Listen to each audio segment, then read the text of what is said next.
This is A Modern Lover, a short story written by D.H. Lawrence and read for you by Paul Metcalfe. A Modern Lover. The road was heavy with mud. It was labour to move along it. The old wide way, forsaken and grown over with grass, used not to be so bad. The farm traffic from Coney Grey must have cut it up. The young man crossed carefully again to the strip of grass on the other side.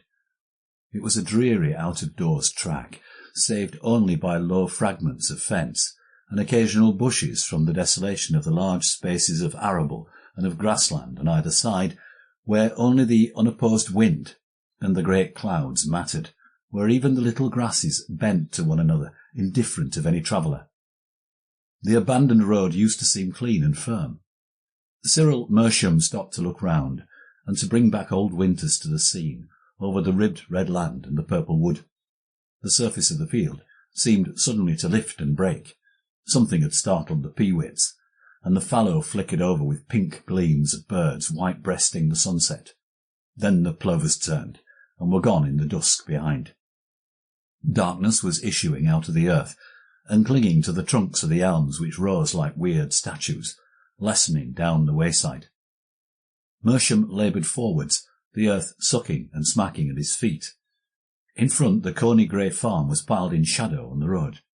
He came near to it, and saw the turnips heaped in a fabulous heap up the side of the barn, a buttress that rose almost to the eaves, and stretched out towards the cart ruts in the road. Also the pale breasts of the turnips got the sunset, and they were innumerable orange glimmers piled in the dusk. The two labourers who were pulping at the foot of the mound stood, shadow-like, to watch as he passed, breathing the sharp scent of turnips.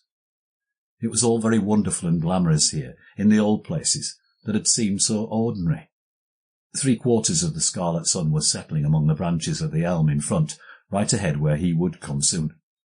But when he arrived at the brow where the hill swooped downwards, where the broad road ended suddenly, the sun had vanished from the space before him, and the evening star was white, where the night urged up against the retreating, rose-coloured billow of day.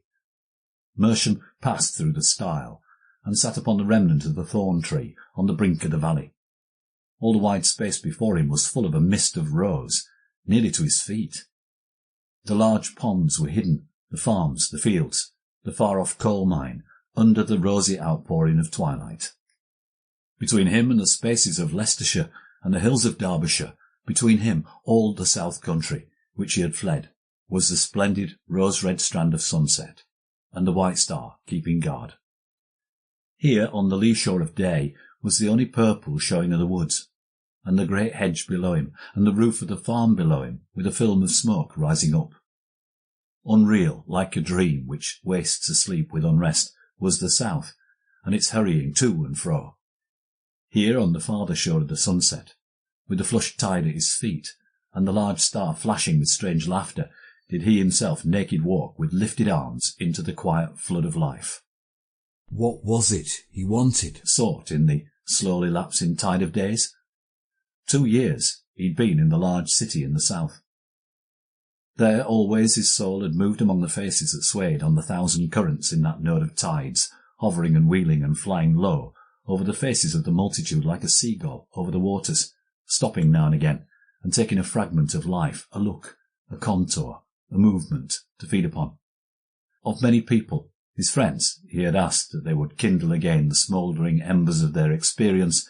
He had blown the low flies gently with his breath, and had leaned his face towards their glow, and had breathed in the words that rose like fumes from the revived embers, till he was sick with the strong drug of sufferings and ecstasies and sensations and the dreams that ensued. But most folk had choked out the fires of their fiercer experience with rubble of sentimentality and stupid fear, and rarely could he feel the hot destruction of life fighting out its way. Surely somebody could give him enough of the filter of life to stop the craving which tortured him hither and thither, enough to satisfy for a while, to intoxicate him till he could laugh the crystalline laughter of the star, and bathe in the retreating flood of twilight, like a naked boy in the surf, clasping the waves, and beating them, and answering their wild clawings with laughter sometimes, Sample complete. Ready to continue?